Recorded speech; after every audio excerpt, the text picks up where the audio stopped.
ತಿಂಗಳಾಗ್ತದೆ ಅವ್ರ ಅಕೌಂಟಿಗೆ ದುಡ್ಡು ಬರಲಿಕ್ಕೆ. ಸಾಗಾಣಿಕೆ ವೆಚ್ಚ ಕಾನೂನಲ್ಲಿ ಇರ್ತಕ್ಕಂಥದ್ದು 20 ಕಿಲೋಮೀಟರ್ ವ್ಯಾಪ್ತಿ ಒಳಗಡೆ ಸಕ್ಕರೆ ಕಾರ್ಖಾನೆಗಳು ಕಬ್ಬನ್ನ ತಗೊಳ್ಬೇಕು. ಆದ್ರೆ 100 ಕಿಲೋಮೀಟರ್ 140 ಕಿಲೋಮೀಟರ್ ವರೆಗೂ ಕೂಡ ಕಬ್ಬನ್ನ ತಗೊಳ್ತಾ ಇರ್ತಕ್ಕಂಥದನ್ನ ಕಣ್ಣೆದುರಿಗೆ ನೋಡ್ತಾ ಇದೀವಿ ನಾವು. ಅದು ಕೂಡ ಸರ್ಕಾರ ಅವ್ರ ಮೇಲೆ ಕಠಿಣವಾದಂತಹ ಕ್ರಮ ತಗೊಳ್ಳಿಕ್ಕೆ ಫೇಲ್ ಆಗಿದೆ. ಇದುವರೆಗೂ ಬಾಕಿ ರಿಲೀಸ್ ಮಾಡೋದು ಕೂಡ ಬಾಕಿ ಕೊಡಿಸ್ಲಿಕ್ಕೆ ಕೂಡ ಸಾಧ್ಯ ಆಗಿಲ್ಲ ಸರ್ಕಾರದಿಂದ. ಸುಮ್ಮನೆ ಕಣ್ಣೊರೆಸ್ತಕ್ಕಂತ ಹೇಳ್ತಕ್ಕಂಥದ್ದು. 8 ದಿವಸಗಳ ಕಾಲ ಜಿಲ್ಲಾಡಳಿತ ಹೋಗಿ ಮಾತಾಡ್ತದೆ ಅಂತ ಹೇಳ್ತಾ ಇದ್ರು. 29 ಕಾರ್ಖಾನೆಗಳು ರಾಜ್ಯದಲ್ಲಿ ಇರ್ತಕ್ಕಂಥ ಏನು ಕಾರ್ಯನಿರ್ವಹಿಸ್ತಕ್ಕಂಥ 79 ಕಾರ್ಖಾನೆಗಳ ಪೈಕಿ 29 ಕಾರ್ಖಾನೆಗಳು ಬೆಳಗಾಂ ಜಿಲ್ಲೆಯಲ್ಲಿ ಇರ್ತಕ್ಕಂಥದ್ದು. 5 ಲಕ್ಷ ಹೆಕ್ಟೇರ್ ಪ್ರದೇಶ ಬೆಳೀತಕ್ಕಂಥದ್ದು ಇಡೀ ರಾಜ್ಯದಲ್ಲಿ ಇರ್ತಕ್ಕಂಥ ಬೆಳಗಾಂ ಜಿಲ್ಲೆಯಲ್ಲಿ ಇರ್ತಕ್ಕಂಥದ್ದು. 5 ಲಕ್ಷ ಹೆಕ್ಟೇರ್ ಪ್ರದೇಶ ಬೆಳೀತಕ್ಕಂಥ ಕಬ್ಬು ಬೆಳೆಗಾರ ಇರ್ತಕ್ಕಂಥ ಬೆಳಗಾಂ ಜಿಲ್ಲೆಯಲ್ಲಿ ಮಾನ್ಯ ಸತೀಶ್ ಜಾರಕಿಹೊಳಿ ಅಲ್ಲೇ ಇದ್ದಾರೆ, ಶಿವಾನಂದ ಪಾಟೀಲ್ ಸಾಹೇಬ್ರು ಅಲ್ಲೇ ಇದ್ದಾರೆ. ಯಾರು ಕೂಡ ಹೋಗಿ ಮಾತಾಡ್ಲಿಕ್ಕಿಲ್ಲ. ಅಂದ್ರೆ ಧೈರ್ಯ ಇಲ್ಲ. ತಾವು ಮಾಡಿರ್ತಕ್ಕಂಥ ದ್ರೋಹ ಏನಿದೆ ರೈತರಿಗೆ, ಆ ಕಾರಣಕ್ಕಾಗಿ ಮಾತಾಡ್ಲಿಕ್ಕೆ ಅವ್ರಿಗೆ ಧೈರ್ಯ ಇಲ್ಲ. ಇದೇ ರೀತಿ ಆದ್ರೆ ರೈತರ ತಾಳ್ಮೆಯ ಕಟ್ಟೆ ಹೊಡೆದ್ರೆ ಯಾವ ಸರ್ಕಾರ ಯಾವ ಸಿದ್ದರಾಮಯ್ಯರು ಕೂಡ ಏನು ಮಾಡಕ್ಕಾಗೋದಿಲ್ಲ. ಕೂಡಲೇ ಅವರಿಗೆ ನೆರವಿಗೆ ಧಾವಿಸಬೇಕು. ರೈತರ ಕೇಳ್ತಿರ್ತಕ್ಕಂಥ ಅಷ್ಟು ಕೂಡ ಏನಿದೆ ಬೇಡಿಕೆಗಳಿದೆ, ನ್ಯಾಯಯುತವಾದಂತಹ ಬೇಡಿಕೆಗಳವು. ನ್ಯಾಯಯುತವಾದಂತಹ ಬೇಡಿಕೆಗಳು ಅದನ್ನ ಕೂಡಲೇ ಗಂಭೀರವಾಗಿ ಪರಿಗಣಿಸಿ ಸಾಲ್ವ್ ಮಾಡ್ತಕ್ಕಂಥ ಕೆಲಸವನ್ನು ಮಾನ್ಯ ಸಿದ್ದರಾಮಯ್ಯನವರು ಕೂಡಲೇ ಬಗೆಹರಿಸಬೇಕು. ಸಿದ್ದರಾಮಯ್ಯ ಇಲ್ಲಿ ಕೂತ್ಕೊಂಡು ಕರೀತಕ್ಕಂಥ ಮೀಟಿಂಗು ಇವತ್ತು ಹೇಳಿದ್ರೆ ನಾಳೆ ಮೀಟಿಂಗ್ ಕರಿತೀವಿ. ರೈತರು ವಿಧಾನಸೌಧದಲ್ಲಿ ಕೂತ್ಕೊಂಡು ಮಾತಾಡ್ತಕ್ಕಂಥಲ್ಲ. ಸಿಎಂನವರೇ ಕೂಡ ಸಿಎಂ ಅವರೇನೆ ಬೆಳಗಾವಿಗೆ ಹೋಗ್ಬೇಕು, ರೈತರು ಕೂತಿರ್ತಕ್ಕಂಥ ಪ್ಲೇಸ್ಗೆ ಹೋಗ್ಬೇಕು. ಅಲ್ಲಿ ನಾನು ಇದೀನಿ, ನಿಮ್ಮ ಸಮಸ್ಯೆಗಳ ಪಟ್ಟಿಯನ್ನ ಕೂಡಲೇ ನೀವು ಕೊಡಿ, ನಾನು ಇವಾಗ ನಿನ್ನ ಸಮಸ್ಯೆ ಬಗೆಹರಿಸ್ತೀನಿ ಅಂತಕ್ಕಂಥ ಮಾತನ್ನು ಹೇಳಬೇಕು ಅಂತಕ್ಕಂಥ ಆಗ್ರಹವನ್ನು ನಾನು ನಿಮ್ಮ ಮಾಧ್ಯಮದ ಮೂಲಕ ಹೇಳಲಿಕ್ಕೆ ಬಯಸ್ತೀನಿ. ಇನ್ನು ಎಲ್ಲಾ ಅತಿಥಿಗಳನ್ನ ಮಾತಾಡಿಸಲಿಕ್ಕಿದೆ. ನಮ್ಮ ಜೊತೆಗೆ ಈಗ ಇಂಚಗೇರಿ ಶ್ರೀಮಠದ ಪರಮ ಪೂಜ್ಯ ಶಶಿಕಾಂತ್ ಗುರೂಜಿ ಅವರು ನೇರ ಸಂಪರ್ಕದಲ್ಲಿ ಜಾಯ್ನ್ ಆಗಿದ್ದಾರೆ. ಇಷ್ಟೊತ್ತಿನವರೆಗೂ ಆ ಪ್ರತಿಭಟನೆ ಸಂದರ್ಭದಲ್ಲಿ ಶಿವಾನಂದ ಪಾಟೀಲ್ರು ಬಂದಾಗ ಅವ್ರ ಜೊತೆಗೆ ಬ್ಯುಸಿ ಆಗಿದ್ರು ಶ್ರೀಗಳು. ಈಗ ಆ ಸ್ಥಳದಿಂದಲೇ ನಮ್ಮ ಜೊತೆಗೆ ನೇರ ಸಂಪರ್ಕದಲ್ಲಿ ಸಿಕ್ಕಿದ್ದಾರೆ. ಶಶಿಕಾಂತ್ ಗುರೂಜಿ, ಕಾರ್ಯಕ್ರಮಕ್ಕೆ ಸ್ವಾಗತ. ನಿಮಗೆ ನಮಸ್ಕಾರ.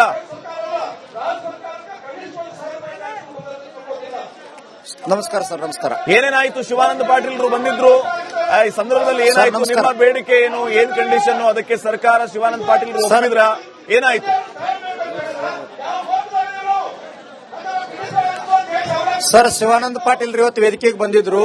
ಬಂದವ್ರು ಏನ್ ಹೇಳಿದ್ರು ಅಂತಂದ್ರೆ, ಗುರುಜಿ ನಮಗೆ 2 ದಿನ ಸಮಯ ಕೊಡ್ರಿ, ನಾ ಬೇಡಿಕೆ ಈಡೇರಿಸ್ತೀನಿ, ಹೋರಾಟ ಹಿಂತಕೊಂಡು ಒಂದ್ 20 ಜನ ನಿಯೋಗ ತಗೊಂಡು ಸಿಎಂಗೆ ಭೇಟಿ ಮಾಡಿಸ್ತೀವಿ ಅಂತ ಹೇಳಿದಾಗ ನಾವೇನ್ ಹೇಳಿದೀವಿ, ಮಾಧ್ಯಮದ ಮುಂದೆ ಇಷ್ಟು ರೇಟ್ ಕೊಡ್ತೀನಿ ಅಂತ ಹೇಳಿ ಮಾತು ಕೊಟ್ರೆ ಹೋರಾಟ ಹಿಂತ ಕೊಡ್ತೀವಿ, ಇಲ್ಲಾಂದ್ರೆ ನೀವೇ ಸಿಎಂ ಜೊತೆ ಚರ್ಚೆ ಮಾಡಿ ನಾಳೆ ನಾಡಿದ್ದು 2 ದಿನ ಸಮಯ ತಗೊಳ್ರಿ, ನಾಡಿದ್ದು ಬಂದು ಹೇಳದೇ ಇದ್ರೆ ಇಡೀ ರಾಜ್ಯ ಹೆದ್ದಾರಿ ಬಂದ್ ಮಾಡ್ತಕ್ಕಂಥ ಕರೆ ಕೊಡ್ತೀವಿ ಅಂತೇಳಿ ನಾವು ಅವ್ರಿಗೆ ವಾಪಸ್ ಕಳಿಸುವಂತ ಕೆಲಸ ಮಾಡಿದ್ವಿ ಸರ್. ಅಂದ್ರೆ ಈಗ ನಾಳೆ ಬಂದು ಹೇಳೋದಲ್ಲ, ಅವರು ನಾಡಿದ್ದವರೆಗೂ ಟೈಮ್ ಕೊಟ್ಟಿದ್ದೀರಿ. ನಾಡಿದ್ದು ಸಂಜೆ ತಿಳಿಸ್ಬೇಕಾ ನಿಮ್ಗೆ? ನಾಳೆ ಸಂಜೆ ಅಲ್ಲ,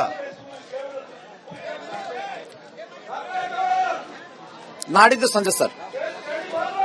ಓಕೆ. ಈಗ ನಾಡಿದ್ದು ಸಂಜೆ ಒಳಗಡೆ ಅವ್ರು ತಿಳಿಸದೇ ಇದ್ರೆ ಸಂಪೂರ್ಣವಾಗಿ 2 ದಿನ ಬಿಟ್ಟು ಕಂಟಿನ್ಯೂ ಸ್ವಾಮಿಗಳೇ. ಹೇಳಿ ಸರ್. ಹೇಳಿ ಸರ್. ಹೇಳಿ ಸರ್. ನಾಡಿನ 2 ದಿನ ಮಾತ್ರ ಸಮಯ ಕೊಟ್ಟಿದ್ದೀವಿ. ನಾಳೆ ಮುಖ್ಯಮಂತ್ರಿಗಳ ಜೊತೆ ಚರ್ಚೆ ಮಾಡ್ಕೊಡ್ರಿ, ಫ್ಯಾಕ್ಟರಿ ಮಾಲೀಕರ ಜೊತೆ ಚರ್ಚೆ ಮಾಡ್ಕೊಡ್ರಿ, ಫ್ಯಾಕ್ಟರಿ ಎಂಡಿಗಳ ಜೊತೆ ಚರ್ಚೆ ಮಾಡ್ಕೊಡ್ರಿ. ಸರ್ಕಾರ ನೇರವಾಗಿ ಒಂದು 15 ಇಂಟಿಮೇಷನ್ ಕೊಟ್ಟು ನೀವು ಫ್ಯಾಕ್ಟರಿ ಮಾಲಕರು 3,500 ರೂಪಾಯಿ ಬಿಲ್ ಕೊಡಬೇಕಂತೇಳಿ ಆಜ್ಞೆ ಮಾಡಿ ಆ ನ್ಯಾಯಯುತವಾದಂತ ಬೇಡಿಕೆಯನ್ನು ತಗೊಂಡು ಬಂದು ಇಲ್ಲಿ ಸರ್ಕಾರದ ಪರವಾಗಿ ರೈತರಿಗೆ ನ್ಯಾಯ ಕೊಡಿಸ್ತಕ್ಕಂಥ ಕೆಲಸ ಮಾಡಬೇಕಂತೇಳಿ ಶಿವಾನಂದ ಪಾಟೀಲ್ ನಾವು ಒತ್ತಾಯವನ್ನು ಮಾಡಿದೀವಿ. ಈಗ ಸಿದ್ದರಾಮಯ್ಯ ಅವರು ಸುದ್ದಿಗೋಷ್ಠಿ ಮಾಡೋ ಟೈಮ್ ನಲ್ಲಿ ಹೇಳಿದ್ರು 3,200 ರೂಪಾಯಿ ಕೊಡ್ತೀವಿ ನಾವು ಅಂತ ಹೇಳ್ತಾ ಇದೀವಿ, ಆದ್ರೆ ರೈತರು ಇದಕ್ಕೆ ಒಪ್ತಾ ಇಲ್ಲ ಅಂತ ಹೇಳಿ. ನೀವು 3,500 ಅಂತಿದ್ದೀರಿ, ಸರ್ಕಾರ 3,200 ರೂಪಾಯಿ ಅಂತ ಇದೆ. 300 ರೂಪಾಯಿ ಡಿಫರೆನ್ಸ್ ಇದೆ. ಸರ್ಕಾರ ಯಾಕೆ ರೈತರನ್ನ ಇಷ್ಟು ಕೀಳಾಗಿ ಕಾಣ್ತಾ ಇದೆ ಅನ್ನುವಂತಹ ಅಭಿಪ್ರಾಯಗಳು ಕೂಡ ಸಾರ್ವಜನಿಕ ವಲಯದಲ್ಲಿ ಕೇಳಿ ಬಂದು 300 ರೂಪಾಯಿ ದೊಡ್ಡದ ಸರ್ಕಾರಕ್ಕೆ ಅನ್ನುವಂತ ಪ್ರಶ್ನೆಗಳು ಬಂದವು. ಯಾಕೆ ಈ ವಿಚಾರ ಈಗ ಮುನ್ನೆಲೆಗೆ ಬರ್ತಾ ಇದೆ? ನಂಬರ್ 1. ಇನ್ನೊಂದು 3,200 ರೂಪಾಯಿ ಅನೌನ್ಸ್ ಮಾಡ್ತಾ ಇದೆ ಸಿದ್ದರಾಮಯ್ಯ ಅವರ ಈ ನಿರ್ಧಾರಕ್ಕೆ ನೀವು ಹೇಳೋದೇನು?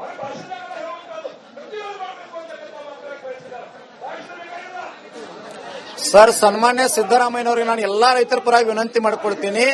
ನಾನು ನಂಜುಂಡಸ್ವಾಮಿ ಅವರ ಶಿಷ್ಯ, ಅವ್ರ ಗರಡಿ ಒಳಗೆ ಬೆಳೆದವನು, ಅವರಿಂದ ನಾನು ರಾಜಕೀಯ ಕಲ್ತೀನಿ ಅಂತ ಹೇಳ್ತಾರ. ಆ ಸಿಎಂ ಸ್ಥಾನದ ಏನೊಂದು ಪರಂಪರೆ ಇದೆ ಅದನ್ನು ಬಿಟ್ಟು ಗುರ್ಲಾಪುರದ ವೇದಿಕೆಗೆ ತಾವೇ ಬಂದ್ರೆ, ಸರ್ಕಾರದ ಪರವಾಗಿ ತಾವೇ ಬಂದು ಸಚಿವರನ್ನ ಕರ್ಕೊಂಡು ಫ್ಯಾಕ್ಟರಿಯವ್ರ ಜೊತೆ ಮಾತಾಡಿಕೊಂಡು ನಾಳೆ ಅಥವಾ ನಾಡಿದ್ದು ಅವರೇ ವೇದಿಕೆಗೆ ಬಂದ್ರೆ ಬಹಳ ದೊಡ್ಡ ಗೌರವ ಸಿಗ್ತದ. ಮಹಾರಾಷ್ಟ್ರದೊಳಗೆ 3,410 ರೂಪಾಯಿ ಕೊಡ್ತಾ ಇದ್ದಾರೆ, ಮತ್ತೊಂದು ಫ್ಯಾಕ್ಟರಿ 3,550 ಕೊಡ್ತಾ ಇದ್ದಾರೆ. ಉತ್ತರ ಪ್ರದೇಶದೊಳಗೆ 3,800 4,000 ಘೋಷಣೆ ಆಗ್ತಾ ಇದೆ. ಗುಜರಾತ್ ಒಳಗೆ 4,500 ಇದೆ. ಎಲ್ಲಾ ರಾಜ್ಯಗಳನ್ನ ನೋಡ್ಕೊಂಡು ಆಗ್ತದೆ ಅವ್ರ ಅಕೌಂಟಿಗೆ ದುಡ್ಡು ಬರಲಿಕ್ಕೆ. ಸಾಗಾಣಿಕೆ ವೆಚ್ಚ ಕಾನೂನಲ್ಲಿ ಇರ್ತಕ್ಕಂಥದ್ದು 20 ಕಿಲೋಮೀಟರ್ ವ್ಯಾಪ್ತಿ ಒಳಗಡೆ ಸಕ್ಕರೆ ಕಾರ್ಖಾನೆಗಳು ಕಬ್ಬನ್ನ ತಗೊಳ್ಬೇಕು. ಆದ್ರೆ 100 ಕಿಲೋಮೀಟರ್ 140 ಕಿಲೋಮೀಟರ್ ವರೆಗೂ ಕೂಡ ಕಬ್ಬನ್ನ ತಗೊಳ್ತಾ ಇರ್ತಕ್ಕಂಥದನ್ನ ಕಣ್ಣೆದುರಿಗೆ ನೋಡ್ತಾ ಇದೀವಿ ನಾವು. ಅದು ಕೂಡ ಸರ್ಕಾರ ಅವ್ರ ಮೇಲೆ ಕಠಿಣವಾದಂತಹ ಕ್ರಮ ತಗೊಳ್ಳಿಕ್ಕೆ ಫೇಲ್ ಆಗಿದೆ. ಇದುವರೆಗೂ ಬಾಕಿ ರಿಲೀಸ್ ಮಾಡೋದು ಕೂಡ ಬಾಕಿ ಕೊಡಿಸ್ಲಿಕ್ಕೆ ಕೂಡ ಸಾಧ್ಯ ಆಗಿಲ್ಲ ಸರ್ಕಾರದಿಂದ. ಸುಮ್ಮನೆ ಕಣ್ಣೊರೆಸ್ತಕ್ಕಂತ ಹೇಳ್ತಕ್ಕಂಥದ್ದು. 8 ದಿವಸಗಳ ಕಾಲ ಜಿಲ್ಲಾಡಳಿತ ಹೋಗಿ ಮಾತಾಡ್ತದೆ ಅಂತ ಹೇಳ್ತಾ ಇದ್ರು. 29 ಕಾರ್ಖಾನೆಗಳು ರಾಜ್ಯದಲ್ಲಿ ಇರ್ತಕ್ಕಂಥ ಏನು ಕಾರ್ಯನಿರ್ವಹಿಸ್ತಕ್ಕಂಥ 79 ಕಾರ್ಖಾನೆಗಳ ಪೈಕಿ 29 ಕಾರ್ಖಾನೆಗಳು ಬೆಳಗಾಂ ಜಿಲ್ಲೆಯಲ್ಲಿ ಇರ್ತಕ್ಕಂಥದ್ದು. 5 ಲಕ್ಷ ಹೆಕ್ಟೇರ್ ಪ್ರದೇಶ ಬೆಳೀತಕ್ಕಂಥದ್ದು ಇಡೀ ರಾಜ್ಯದಲ್ಲಿ ಇರ್ತಕ್ಕಂಥ ಬೆಳಗಾಂ ಜಿಲ್ಲೆಯಲ್ಲಿ ಇರ್ತಕ್ಕಂಥದ್ದು. 5 ಲಕ್ಷ ಹೆಕ್ಟೇರ್ ಪ್ರದೇಶ ಬೆಳೀತಕ್ಕಂಥ ಕಬ್ಬು ಬೆಳೆಗಾರ ಇರ್ತಕ್ಕಂಥ ಬೆಳಗಾಂ ಜಿಲ್ಲೆಯಲ್ಲಿ ಮಾನ್ಯ ಸತೀಶ್ ಜಾರಕಿಹೊಳಿ ಅಲ್ಲೇ ಇದ್ದಾರೆ, ಶಿವಾನಂದ ಪಾಟೀಲ್ ಸಾಹೇಬ್ರು ಅಲ್ಲೇ ಇದ್ದಾರೆ. ಯಾರು ಕೂಡ ಹೋಗಿ ಮಾತಾಡ್ಲಿಕ್ಕಿಲ್ಲ. ಅಂದ್ರೆ ಧೈರ್ಯ ಇಲ್ಲ. ತಾವು ಮಾಡಿರ್ತಕ್ಕಂಥ ದ್ರೋಹ ಏನಿದೆ ರೈತರಿಗೆ, ಆ ಕಾರಣಕ್ಕಾಗಿ ಮಾತಾಡ್ಲಿಕ್ಕೆ ಅವ್ರಿಗೆ ಧೈರ್ಯ ಇಲ್ಲ. ಇದೇ ರೀತಿ ಆದ್ರೆ ರೈತರ ತಾಳ್ಮೆಯ ಕಟ್ಟೆ ಹೊಡೆದ್ರೆ ಯಾವ ಸರ್ಕಾರ ಯಾವ ಸಿದ್ದರಾಮಯ್ಯರು ಕೂಡ ಏನು ಮಾಡಕ್ಕಾಗೋದಿಲ್ಲ. ಕೂಡಲೇ ಅವ್ರಿಗೆ ನೆರವಿಗೆ ಧಾವಿಸಬೇಕು. ರೈತರ ಕೇಳ್ತಿರ್ತಕ್ಕಂಥ ಅಷ್ಟು ಕೂಡ ಏನಿದೆ ಬೇಡಿಕೆಗಳಿದೆ, ನ್ಯಾಯಯುತವಾದಂತಹ ಬೇಡಿಕೆಗಳವು. ನ್ಯಾಯಯುತವಾದಂತಹ ಬೇಡಿಕೆಗಳು ಅದನ್ನ ಕೂಡಲೇ ಗಂಭೀರವಾಗಿ ಪರಿಗಣಿಸಿ ಸಾಲ್ವ್ ಮಾಡ್ತಕ್ಕಂಥ ಕೆಲಸವನ್ನು ಮಾನ್ಯ ಸಿದ್ದರಾಮಯ್ಯನವರು ಕೂಡಲೇ ಬಗೆಹರಿಸಬೇಕು. ಸಿದ್ದರಾಮಯ್ಯ ಇಲ್ಲಿ ಕೂತ್ಕೊಂಡು ಕರೀತಕ್ಕಂತಲ್ಲ ಮೀಟಿಂಗು. ಇವತ್ತು ಹೇಳಿದ್ರೆ ನಾಳೆ ಮೀಟಿಂಗ್ ಕರಿತೀವಿ ರೈತರು ವಿಧಾನಸೌಧದಲ್ಲಿ ಕೂತ್ಕೊಂಡು ಮಾತಾಡ್ತಕ್ಕಂತಲ್ಲ. ಸಿಎಂನವರೇ ಕೂಡ ಸಿಎಂ ಅವರೇನೆ ಬೆಳಗಾಂ ಹೋಗ್ಬೇಕು, ರೈತರು ಕೂತಿರ್ತಕ್ಕಂಥ ಪ್ಲೇಸ್ಗೆ ಹೋಗ್ಬೇಕು.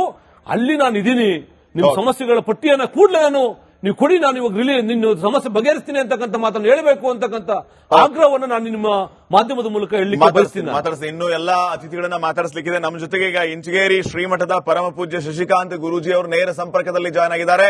ಇಷ್ಟೊತ್ತಿನವರೆಗೂ ಆ ಪ್ರತಿಭಟನೆ ಸಂದರ್ಭದಲ್ಲಿ ಶಿವಾನಂದ ಪಾಟೀಲ್ರು ಬಂದಾಗ ಅವರ ಜೊತೆಗೆ ಬ್ಯುಸಿ ಆಗಿದ್ರು ಶ್ರೀಗಳು. ಈಗ ಆ ಸ್ಥಳದಿಂದಲೇ ನಮ್ಮ ಜೊತೆಗೆ ನೇರ ಸಂಪರ್ಕದಲ್ಲಿ ಸಿಕ್ಕಿದ್ದಾರೆ. ಶಶಿಕಾಂತ್ ಗುರೂಜಿ, ಕಾರ್ಯಕ್ರಮಕ್ಕೆ ಸ್ವಾಗತ. ನಿಮಗೆ ನಮಸ್ಕಾರ.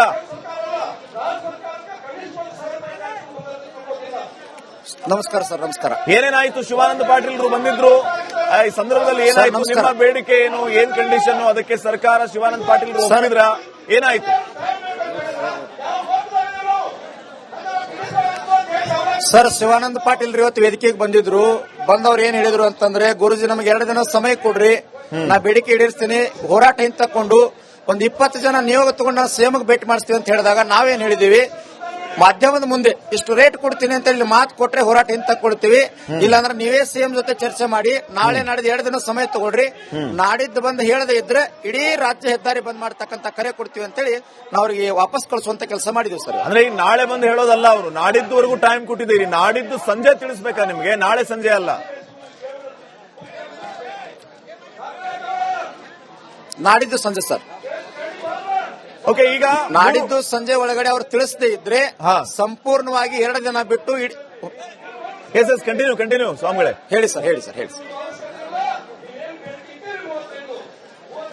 ಸರ್. ನಾಡಿನ 2 ದಿನ ಮಾತ್ರ ಸಮಯ ಕೊಟ್ಟಿದ್ದೀವಿ. ನಾಳೆ ಮುಖ್ಯಮಂತ್ರಿಗಳ ಜೊತೆ ಚರ್ಚೆ ಮಾಡ್ಕೊಡ್ರಿ, ಫ್ಯಾಕ್ಟರಿ ಮಾಲೀಕರ ಜೊತೆ ಚರ್ಚೆ ಮಾಡ್ಕೊಡ್ರಿ, ಫ್ಯಾಕ್ಟರಿ ಎಂಡಿಗಳ ಜೊತೆ ಚರ್ಚೆ ಮಾಡ್ಕೊಡ್ರಿ. ಸರ್ಕಾರ ನೇರವಾಗಿ ಒಂದು 15 ಇಂಟಿಮೇಷನ್ ಕೊಟ್ಟು ನೀವು ಫ್ಯಾಕ್ಟರಿ ಮಾಲಕರು 3,500 ರೂಪಾಯಿ ಬಿಲ್ ಕೊಡಬೇಕಂತೇಳಿ ಆಜ್ಞೆ ಮಾಡಿ ಆ ನ್ಯಾಯಯುತವಾದಂತ ಬೇಡಿಕೆಯನ್ನು ತಗೊಂಡು ಬಂದು ಇಲ್ಲಿ ಸರ್ಕಾರದ ಪರವಾಗಿ ರೈತರಿಗೆ ನ್ಯಾಯ ಕೊಡಿಸ್ತಕ್ಕಂಥ ಕೆಲಸ ಮಾಡಬೇಕಂತೇಳಿ ಶಿವಾನಂದ ಪಾಟೀಲ್ ನಾವು ಒತ್ತಾಯವನ್ನು ಮಾಡಿದೀವಿ.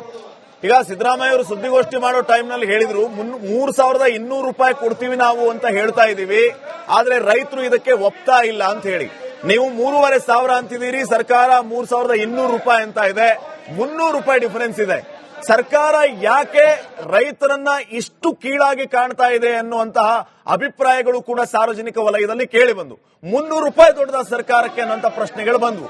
ಯಾಕೆ ಈ ವಿಚಾರ ಈಗ ಮುನ್ನೆಲೆಗೆ ಬರ್ತಾ ಇದೆ? ನಂಬರ್ 1.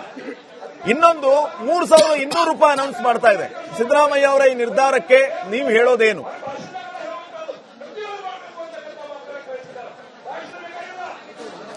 ಸರ್, ಸನ್ಮಾನ್ಯ ಸಿದ್ದರಾಮಯ್ಯನವರಿಗೆ ನಾನು ಎಲ್ಲಾ ರೈತರ ಪರವಾಗಿ ವಿನಂತಿ ಮಾಡಿಕೊಳ್ತೀನಿ. ನಾನು ನಂಜುಂಡ ಸ್ವಾಮಿ ಅವರ ಶಿಷ್ಯ, ಅವ್ರ ಗರಡಿ ಒಳಗೆ ಬೆಳೆದವನು, ಅವರಿಂದ ನಾನು ರಾಜಕೀಯ ಕಲ್ತೀನಿ ಅಂತ ಹೇಳ್ತಾರ. ಆ ಸಿಎಂ ಸ್ಥಾನದ ಏನೊಂದು ಪರಂಪರೆ ಇದೆ ಅದನ್ನು ಬಿಟ್ಟು ಗುರ್ಲಾಪುರದ ವೇದಿಕೆಗೆ ತಾವೇ ಬಂದ್ರೆ, ಸರ್ಕಾರದ ಪರವಾಗಿ ತಾವೇ ಬಂದು ಸಚಿವರನ್ನ ಕರ್ಕೊಂಡು ಫ್ಯಾಕ್ಟರಿಯವ್ರ ಜೊತೆ ಮಾತಾಡಿಕೊಂಡು ನಾಳೆ ಅಥವಾ ನಾಡಿದ್ದು ಅವರೇ ವೇದಿಕೆಗೆ ಬಂದ್ರೆ ಬಹಳ ದೊಡ್ಡ ಗೌರವ ಸಿಗ್ತದ. ಮಹಾರಾಷ್ಟ್ರದೊಳಗೆ 3,410 ರೂಪಾಯಿ ಕೊಡ್ತಾ ಇದ್ದಾರೆ, ಮತ್ತೊಂದು ಫ್ಯಾಕ್ಟರಿ 3,550 ಕೊಡ್ತಾ ಇದ್ದಾರೆ. ಉತ್ತರ ಪ್ರದೇಶದೊಳಗೆ 3,800 4,000 ಘೋಷಣೆ ಆಗ್ತಾ ಇದೆ. ಗುಜರಾತ್ ಒಳಗೆ 4,500 ಇದೆ. ಎಲ್ಲಾ ರಾಜ್ಯಗಳನ್ನ ನೋಡ್ಕೊಂಡು